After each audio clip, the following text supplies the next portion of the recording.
په یو تحقیق کې راغلی وو هغه میرمنې هغه نجونې چې هغوی ماسوخیزم لري د ځان له ازارولو څخه خوند اخلي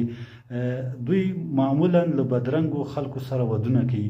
یا د ځان نه ټیټه او ذلیله خلکو سره ودونه کوي په دې خاطر چې هر وخت د هغوی لخوا سپکیږي سپکاوی ورته کیږي او له دې صحنو څخه دوی خوند اخلي په یو تحقیق کې راغلی وو هغه میرمنې هغه نجونې چې هغوی ماسوخیزم لري د ځان له ازارولو څخه خوند اخلي دوی معمولا له بدرنګو خلکو سره ودونه کوي یا د ځان نه ټیټه او ذلیله خلکو سره ودونه کوي په دې خاطر چې هر وخت د هغوی لخوا سپکیږي سپکاوی ورته کیږي او له دې صحنو څخه دوی خوند اخلي دوستانو سلامونه او نیکې هیلې په دې هیله چې جوړ به وئ نن ورځ غواړو چې د ماسوخیزم په اړه یو څو خبرې وکړو دا چې په تیره خپرونه کې مو د سادیزم په اړه خبرې وکړې چې سادیزم هغه حالت دی چې یو انسان د نورو انسانانو له ځورولو څخه خوند اخلي دې ته سادیزم ویل کیږي خو نن راځو د سادیزم بلاکس هغه عمل چې یو انسان د خپل ځان له ازارولو څخه خوند اخلي دې ته ماسوخیزم ویل کیږي ماسوخیزم د یو ډول رواني یا جنسي چلن اصطلاح ده چې یو کس پکې د ځان د ځورولو درد احساسولو یا د خپل ځان د ذلیل کولو څخه خوند اخلي نو راځو دې ته چې د دې ماسوخیزم نښې نښانې څه دي او په څو ډوله دي لومړی د درد یا تحقیر څخه لذت اخیستل یو کس په پرله پسې توګه غواړي چې داسې حالت داسې چاپیریال رامنځته کړي چې نور خلک دی وځوروي که هغه په جسمي لحاظ وي هغه که په رواني لحاظ وي او یا په نور حسابونو باندې لکه د مثال په ډول په دې کې وهل ټکول هم شامل دي چې یو انسان غواړي د نورو خلکو له لاسه وهل ټکول وخوري او د خپل لذت د دې څخه خپل لذت واخلي دوهم دا ده چې په دې کې د سپکاوي یا خجالت خبره هم ده یو کس غواړي چې داسې صحنه یا داسې چاپیریال رامنځته کړي چې نور خلک دی سپک کي او یا خجالتي کي له خپل سپکوالي نه دا کس خوند اخلي دوهم دا ده چې یو کس د دې کړنو په اړه دوامدار خیالونه کوي یعنی که چیرته په فزیکي ډول یو څوک پیدا نسی چې دی سپکي یا د تاوان ورسوي نو دی خپل ذهن ته پناه وړي او په ذهن کې داسې تصویرونه انځوروي چې یو کس راځي دی تحقیروي دی سپکوي له دې احساساتي چلن څخه نوموړی خوند اخلي دریم دا ده چې دغه کس چې په ماسوخیزم باندې اخته ده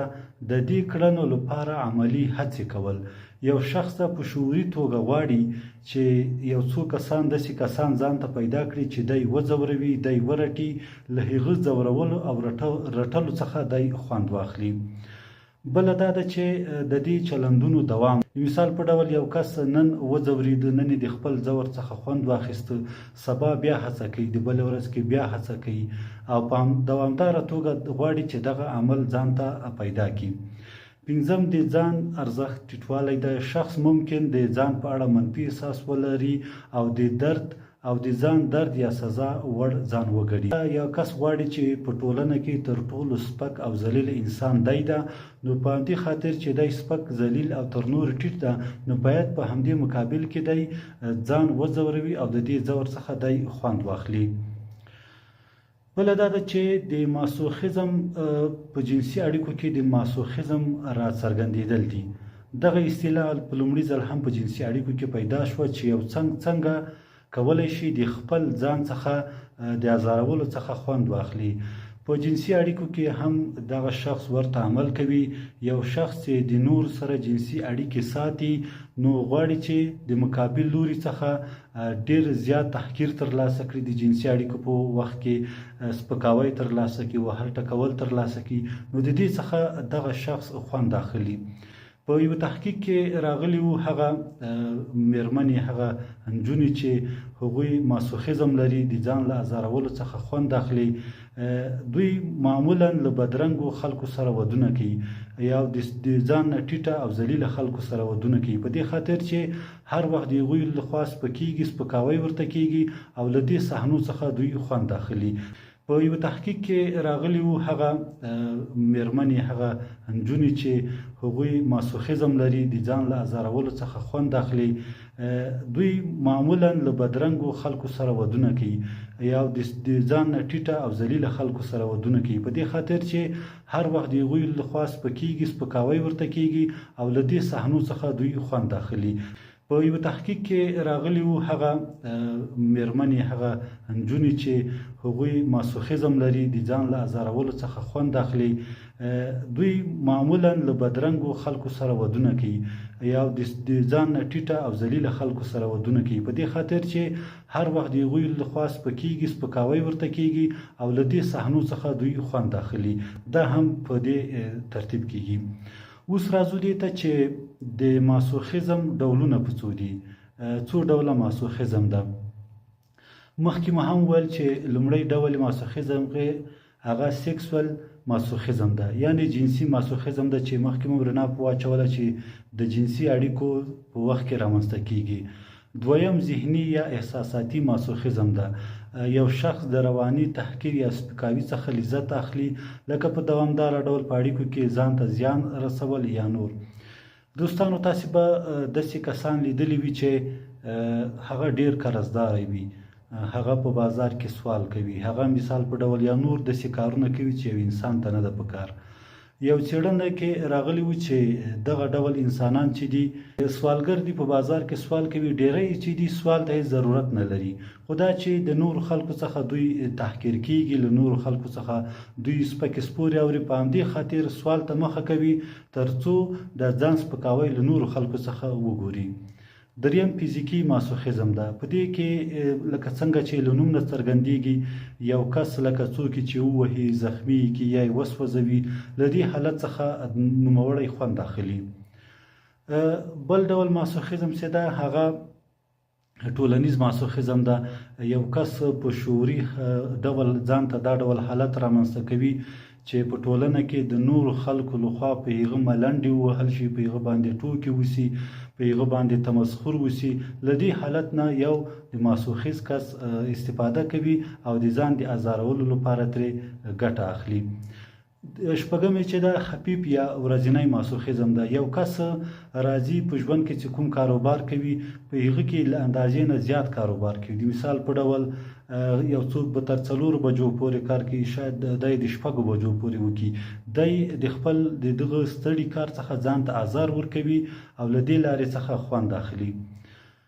درېیمې برخې ته راځو دا چې ماسوخیزم ولې رامنځته کیږي لکه مخکې مو هم چې وویلې چې رواني ناروغیو ریښه ډیری په ماشومتوب کې ده او د مور او پلار په تربیه کې ده یا ښه تربیه یا بده تربیه له دې څخه زیاتره رواني ناروغۍ رامنځته کیږي لومړی چې دا رواني ټپونه دي د ماشومتوب یا ځواني په دوران کې تجربه شوي سخت رواني ټپونه لکه بدني یا جنسي ځورونه عاطفي بې فهمي یا سپکاوی چې په دې کې د والدینو رول هم مهم ده د ټولنې هم مهم ده یو کس په سم ډول تربیه نه وي شوی نو په لویوالي کې له دغه ډول ناروغۍ سره مخامخ کیږي دوهم چې دا ځان بې ارزښته ګڼل دي هغه کسان چې ځان بې ارزښته ګڼي بې ارزښته احساسوي ممکن د سزا یا تحقیر سره مینه پیدا کړي ځکه چې دا د هغوی د ځان غندنې احساس تاییدوي څلورم جنسي تجربې دي دا هغه تجربې دي چې په ماشومتوب کې په یو چا باندې جنسي تیری شوی وي له هغې څخه هم دغه ډول عمل رامنځته کیږي پنځم بیولوژیکي او عصبي لاملونه دي ځینې تحقیقات وړاندیز کوي چې د مغز په ځینو برخو کې د عصبي هورمونونو لکه ډوپامین کچه په دې حالت په رامنځته کولو کې رول لري یعنې ډوپامین او نور هورمونونه د کموالي او زیاتوالي په اندازه کې دغه ډول ناروغي منځته راځي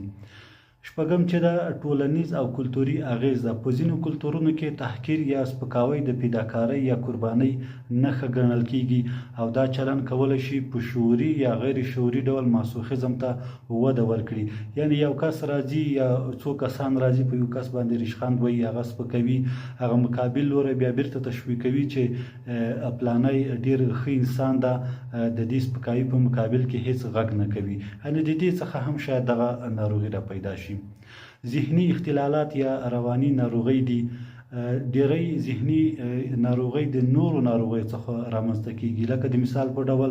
خفګان ده، ډیپریشن ده، اندېښنې اختلال ده، انزایټي ده، سټرس ډیساردر ده، او دا نور هغه څه دي چې د ماسوخیزم یا سادیزم احتمال لوړوي. بله راځو دې ته چې موروثي یا ارثي لاملونه هم دي. که په کورنۍ کې داسې کسان وي چې هغو پخوا دغه ډول ناروغي تېره کړې، نو ممکن راتلونکي اولادونه هم په دغه ډول ناروغي باندې اخته شي. راځو دې ته چې د ماسوخیزم یا د سادیزم درملنه څه ډول کیږي او څنګه کولی شو چې موږ او تاسې د دې درملنه وکړو. لومړی سایکوتراپي ده، دلیل موندنه ده. دلیل موندنه په دې معنی چې دغه کس چې په ماسوخیزم باندې اخته ده، ولې په ماسوخیزم باندې اخته ده؟ آیا د په ماشومتوب کې په ده باندې جنسي تیری شوی ده؟ کورنۍ کې داسې یو څه تیر شوي دي؟ کوم لاملونه دي چې دی په دې باندې اخته شوی دی؟ دوهم CBT ده، کاګنیټیو بیهیویر تراپي ده، د فکر او چلن په بدلون باندې تمرکز ده. هغه څوک چې پخوا یې دغه فکرونه په ذهن کې ساتلي وي، هغوی په دې پوهول چې دغه فکرونه باید له ځان څخه له سر څخه وباسي. بله دا ده چې که ماسوخیزم د پخواني ټپ یا د تروما له امله وي، د دې درملنه به د دې تجربې له تحلیل او پروسس کولو وروسته ترسره کیږي. یعنی مخکې مو اشاره وکړه که چېرته ماسوخیزم د نورو ناروغیو له امله رامنځته شوی وي، نو کولی شو چې له دې لارې څخه هم درملنه وشي. بله درملنه دا ده چې د ځان ارزښت لوړولو تګلاره ده. په دې تګلاره کې چې د شخص په اړه مثبت فکر وکړي، داسې لارې چارې ورزده کیږي چې د درد یا تحقیق پرته د ژوند کولو څخه خوند اخلي، یعنی د سالم ژوند لارې چارې هغوی ته ورښودل کیږي. جنسي درملنه ده. که ماسوخیزم جنسي اړخ ولري، نو جنسي درملنه مرسته کوي چې شخص سالمې جنسي اړیکې ولري. پنځم دا چې درمل دي که ماسوخیزم د اضطراب، خفګان یا نورو رواني ستونزو سره تړاو ولري، دغه درمل لکه انټي ډیپریسنټ یا انټي انزایټي ورکول کیږي. درمل د ماسوخیزم مستقیمه درملنه نه کوي، خو د ذهني حالت ښه کولو کې مرسته ورسره کوي. شپږم دا ده چې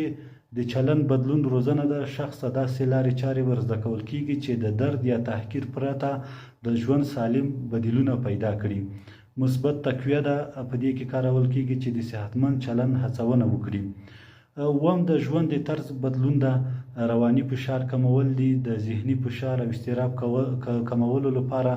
مراقبه یا میډیټیشن او ذهني تمرکز تمرینونه په دې برخه کې ډیر ګټور دي چې د یو ډاکټر یا ارواپوه له لوري دې ته وړاندیز کیږي. سالمې اړیکې جوړول دي. د هغو خلکو سره اړیکې پرې کول چې شخص ته زیان رسوي، که په هره برخه کې وي، چې هغه د درد یا تحقیر ته هڅوي، له هغوی سره اړیکې پرې کول دي. فزیکي فعالیت ته د مثال په ډول ورزش ته مثبت فعالیتونه دي چې دا د ذهن په ښه کولو کې زیاته مرسته کوي. شریک یا کورنۍ درملنه ده. که ماسوخیزم د اړیکو په چاپیریال کې رامنځته شوی وي، نو د دې غوره لار دا ده چې د کورنۍ په همکاري په ګډه